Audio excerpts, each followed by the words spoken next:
Bottom of the deck ಬಂದಿರುವಂತಹದ್ದು 2 of swords ಬಂದಿದೆ. ಯಾವುದೋ ಕೆಲವು ವಿಚಾರಗಳಲ್ಲಿ ಹೇಗೆ ಡಿಸಿಷನ್ಸ್ ನ ತಗೋಬೇಕು, ಏನ್ ಮಾಡ್ಬೇಕು, ಹೇಗ್ ಮಾಡಿದ್ರೆ ಏನಾಗತ್ತೆ. ಕೆಲವೊಬ್ಬರಿಗೆ 2 ಆಪ್ಷನ್ಸ್ ಗಳಿರುವಂತಹದ್ದು ರೆಪ್ರೆಸೆಂಟ್ ಆಗ್ತಾ ಇದೆ, ಅಥವಾ ಕೆಲವೊಂದು ಆಪ್ಷನ್ಸ್ ಗಳು ನಿಮ್ಮಲ್ಲಿ ಇರುವಂತಹದ್ದು ರೆಪ್ರೆಸೆಂಟ್ ಆಗ್ತಾ ಇದೆ. ಸೊ ಅದಕ್ಕೆ ನಿಮ್ಗೆ ಸ್ವಲ್ಪ ಕಷ್ಟ ಆಗ್ತಾ ಇದೆ. ಕೆಲವೊಂದು ಡಿಸಿಷನ್ಸ್ ಗಳನ್ನ, ನಿರ್ಧಾರಗಳನ್ನ ಮಾಡೋದು ನಿಮ್ಗೆ ಸ್ವಲ್ಪ ಕಷ್ಟ ಆಗ್ತಾ ಇರುವಂತಹದ್ದು ಬಾಟಮ್ ಆಫ್ ದ ಡೆಕ್ ಅಲ್ಲಿ ರೆಪ್ರೆಸೆಂಟ್ ಆಗ್ತಾ ಇದೆ. ನಿಮ್ಮ ಲವ್ ರಿಲೇಶನ್ಶಿಪ್ ಹೇಗಿತ್ತು ಅನ್ನೋದನ್ನ ನೋಡೋದಾದ್ರೆ ಚೆನ್ನಾಗಿ ರೆಪ್ರೆಸೆಂಟ್ ಆಗ್ತಾ ಇದೆ. Ace of cups, queen of wands and magician card ಬಂದಿದೆ. ನಿಮ್ಮ ಲವ್ ಲೈಫ್ ನ ವಿಚಾರವಾಗಿ ಯಾವುದೇ ರೀತಿಯ ಪಾಸ್ಟಿನಲ್ಲಿ ತೊಂದರೆ ಇದ್ದಿದ್ದು ರೆಪ್ರೆಸೆಂಟ್ ಆಗ್ತಾ ಇಲ್ಲ. ನೀವು ತುಂಬಾ ಚೆನ್ನಾಗೇ ಇದೆ, ಒಂದು ಕ್ಯೂರಿಯಾಸಿಟಿ ಇತ್ತು, ಬಹಳಷ್ಟು ತುಂಬಾನೇ ನೀವು ಲವ್ ಲೈಫಿನ ವಿಚಾರದಲ್ಲಿ ಬಂದಾಗ ನೀವು ನಿಮ್ಮ ಲವ್ ಲೈಫಿನಲ್ಲಿ ತುಂಬಾನೇ ಮಾತಾಡಿದ್ದೀರಾ. ನೀವಿಬ್ರು ತುಂಬಾ ಟಾಕ್ಟಿವ್ ಆಗಿ ಇಬ್ರು ಕೂಡ ತುಂಬಾ ಚೆನ್ನಾಗಿ ಮಾತಾಡಿದ್ದೀರಾ. ಅಟ್ ಪ್ರೆಸೆಂಟಿನಲ್ಲೂ ಕೂಡ ನಿಮ್ಮ ಲವ್ ಲೈಫಿನ ವಿಚಾರದಲ್ಲಿ ಯಾವುದೇ ರೀತಿಯ ತೊಂದರೆಗಳು ಕೂಡ ಇಲ್ಲೇನು ರೆಪ್ರೆಸೆಂಟ್ ಆಗ್ತಾ ಇಲ್ಲ. The empress card, the emperor and page of swords ಬಂದಿದೆ. ನಿಮ್ಮ ಲವ್ ಲೈಫಿನ ವಿಚಾರದಲ್ಲಿ ಒಂದು ರಾಜ ರಾಣಿ ತರ ರೆಪ್ರೆಸೆಂಟ್ ಆಗ್ತಾ ಇದೆ. ಇಂಪ್ರೆಸ್ ರೆಪ್ರೆಸೆಂಟ್ ಮಾಡೋದೇನೋ ಕ್ವೀನ್ ಅನ್ನ ರೆಪ್ರೆಸೆಂಟ್ ಮಾಡುತ್ತೆ, ಎಂಪರರ್ ರೆಪ್ರೆಸೆಂಟ್ ಮಾಡೋದೇನೋ ಕಿಂಗ್ ಅನ್ನ ರೆಪ್ರೆಸೆಂಟ್ ಮಾಡುತ್ತೆ. ಒಂದು ರಾಜ ರಾಣಿ ಅನ್ನೋ ತರ, ಒಂದು ಮೇಡ್ ಫಾರ್ ಈಚ್ ಅದರ್ ಅನ್ನೋ ತರ ನಿಮ್ಮ ರಿಲೇಶನ್ಶಿಪ್ ಇರುವಂತಹದ್ದು ಅಟ್ ಪ್ರೆಸೆಂಟಿನಲ್ಲೂ ಕೂಡ ಪ್ರೆಸೆಂಟ್ ಆಗ್ತಾ ಇದೆ. ಈಗಲೂ ಕೂಡ ಚೆನ್ನಾಗೇನೆ ಮಾತಾಡ್ತಾ ಇರುವಂತದ್ದು ಕೂಡ ರೆಪ್ರೆಸೆಂಟ್ ಆಗ್ತದೆ. ನಿಮ್ಮ ಲವ್ ಲೈಫ್ ನ ವಿಚಾರದಲ್ಲಿ ನೀವಿಬ್ರು ಚೆನ್ನಾಗೇ ಇದ್ದೀರಾ, ಮೇಡ್ ಫಾರ್ ಈಚ್ ಅದರ್ಸ್ ಅಂತ ಅನ್ನೋ ತರ ಇದೆ. ನೀವು ಬಹಳ ಶಾಂತತೆಯಿಂದ ಇದ್ರೆ ಅವರು ತುಂಬಾ ಪ್ರಾಕ್ಟಿಕಲ್ ಆಗಿ ಯೋಚನೆ ಮಾಡ್ತಾರೆ. ನೀವು ಒಂದಕ್ಕೊಬ್ರಿಗೂ ಹೊಂದಾಣಿಕೆ ಅನ್ನೋದು ತುಂಬಾ ಚೆನ್ನಾಗಿದೆ. ಯಾವುದೇ ರೀತಿ ತೊಂದರೆ ಇಲ್ಲ. ಈಗಲೂ ಕೂಡ ನೀವು ಅವಾಗ್ಲೂ ಹಿಂದೆನೂ ಮಾತಾಡ್ತಾ ಇದ್ರಿ, ಈಗಲೂ ಕ್ಯೂರಿಯಾಸಿಟಿಯಿಂದ, ಬಹಳ ಇಂಥ್ಯೂಸಿಯಾಸಮ್ ಇಂದ ಈಗಲೂ ಕೂಡ ನೀವು ಚೆನ್ನಾಗೇನೆ ಮಾತಾಡ್ತಾ ಇರುವಂತಹದ್ದು ರೆಪ್ರೆಸೆಂಟ್ ಆಗ್ತಾ ಇದೆ. ಯಾವುದೇ ರೀತಿಯ ತೊಂದರೆಗಳಿಲ್ಲ. ಸೂಪರ್. ಇಮಿಡಿಯೇಟ್ ಫ್ಯೂಚರ್ ಏನ್ ರೆಪ್ರೆಸೆಂಟ್ ಆಗ್ತಾ ಇದೆ?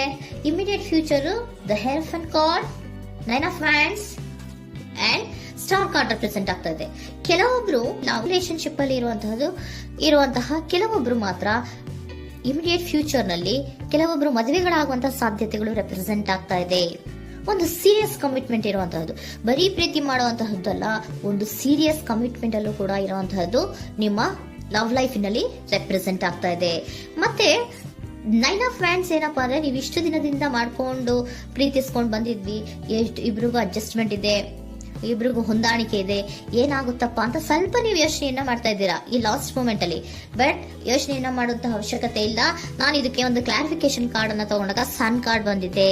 So sun is represented by light. ನಿಮ್ಮ ಲವ್ ನಲ್ಲಿ ಒಂದು ಪಾಸಿಟಿವ್ ಲೈಟ್ ಇದೆ. ಸೊ ಹೆದರುವಂತಹ ಅವಶ್ಯಕತೆ ಏನೂ ಇಲ್ಲ. ಸ್ಟಾರ್, ಸನ್ ಬಂತು, ಸ್ಟಾರ್ ಬೇರೆನಾ? ಸ್ಟಾರ್ ನಿಮ್ಮ ಲವ್ ಲೈಫಿನ ವಿಚಾರದಲ್ಲಿ ಸ್ಟಾರ್ ಕೂಡ ಇದೆ. ಕೆಲವೊಬ್ಬರಿಗೆ ಮದುವೆ ಕೂಡ ಆಗುವಂತಹ ಸಾಧ್ಯತೆಗಳು ನಿಮ್ಮ ಲವ್ ಲೈಫಿನ ವಿಚಾರದಲ್ಲಿ ರೆಪ್ರೆಸೆಂಟ್ ಆಗ್ತದೆ. ಯಾವುದೇ ರೀತಿಯ ನೆಗೆಟಿವ್ ಆಗಿರುವಂತಹದ್ದು ಏನೂ ಬಂದಿಲ್ಲ.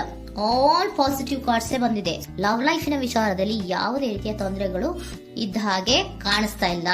ಬಟ್ ನೀವು ಸ್ವಲ್ಪ ಕೆಲವೊಂದು ಏನ್ ಮಾಡೋದು ಅಂತ ಸ್ವಲ್ಪ ನೀವು ಆಲೋಚನೆಯನ್ನ ಮಾಡ್ತಾ ಇರುವಂತಹದ್ದು, ಸ್ವಲ್ಪ ಕೆಲವೊಂದು ನಿರ್ಣಯಗಳನ್ನ ಮಾಡೋದಕ್ಕೆ ಸ್ವಲ್ಪ ಕಷ್ಟ ಆಗ್ತಾ ಇರುವಂತಹದ್ದು ರೆಪ್ರೆಸೆಂಟ್ ಆಗ್ತಾ ಇದೆ ಅಷ್ಟೇ. ಅಷ್ಟನ್ನ ಬಿಟ್ಟರೆ ನಿಮ್ಮ ಲವ್ ಲೈಫಿನ ವಿಚಾರದಲ್ಲಿ ಯಾವುದೇ ರೀತಿಯ ತೊಂದರೆಗಳೇನು ಇಲ್ಲಿ ರೆಪ್ರೆಸೆಂಟ್ ಆಗ್ತಾ ಇಲ್ಲ.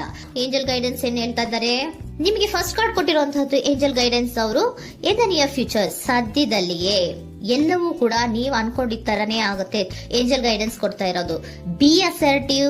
ಯಾಕೆ ಬಿ ಅಸರ್ಟಿವ್ ಅಂತ ಕೊಟ್ಟಿದ್ದಾರೆ? ಇಲ್ಲಿ ಸ್ವಲ್ಪ ಡಿಸಿಷನ್ಸ್ ನ ಮಾಡೋದು ಕಷ್ಟ ಆಗ್ತಾ ಇದೆ ಅಲ್ವಾ ನಿಮ್ಗೆ, ಸೊ ಎನರ್ಜಿಯಲ್ಲಿ. ಸೊ ಅದಕ್ಕೆ ಹೇಳ್ತಾ ಇದ್ದಾರೆ ದೃಢವಾಗಿರು, ಆತ್ಮವಿಶ್ವಾಸದಿಂದ ಇರು, ಯಾವುದಕ್ಕೂ ನೀವು ಹೆದರ್ಕೋಬೇಡ ಅಂತ ಹೇಳ್ತಾ ಇದ್ದಾರೆ. ಪೀಸ್ಫುಲ್ ರೆಸಲ್ಯೂಷನ್, ಎಲ್ಲವೂ ಕೂಡ ಶಾಂತಿಯುತವಾಗಿಯೇ ಮುಗಿಯುತ್ತೆ. ನೀನೇನಕ್ಕೂ ಯೋಚನೆಯನ್ನ ಮಾಡಬೇಡ. Meditation bring answer. ಮೆಡಿಟೇಷನ್ ಇಂದ ನಿಮ್ಗೆ ಆನ್ಸರ್ ಗಳಿರುತ್ತೆ. ಸ್ವಲ್ಪ ಕೂಲ್ ಆಗಿರಿ, ಸಮಾಧಾನವಾಗಿರಿ. ಲವ್ ಲೈಫಿನಲ್ಲಿ ಯಾವುದೇ ರೀತಿಯ ಹಿಂದೆಯೂ ಇರಲಿಲ್ಲ, ಈಗ್ಲೂ ಇಲ್ಲ, ಮುಂದೆಯೂ ಕೂಡ ನಿಮ್ಗೆ ಯಾವುದೇ ರೀತಿಯ ತೊಂದರೆಗಳು ರೆಪ್ರೆಸೆಂಟ್ ಆಗಿಲ್ಲ. ಖುಷಿಯಿಂದ ಇರಿ. ಕೆಲವೊಬ್ಬರಿಗೆ ಮ್ಯಾರೇಜ್ ಅನ್ನು ಕೂಡ ಇಲ್ಲಿ ರೆಪ್ರೆಸೆಂಟ್ ಮಾಡ್ತಾ ಇದೆ. ಮತ್ತೆ ಕೆಲವೊಬ್ಬರಿಗೆ ಸೀರಿಯಸ್ ಕಮಿಟ್ಮೆಂಟ್ ಸಿಗುವಂತಹ ಸಾಧ್ಯತೆಗಳು ರೆಪ್ರೆಸೆಂಟ್ ಆಗ್ತಾ ಇದೆ.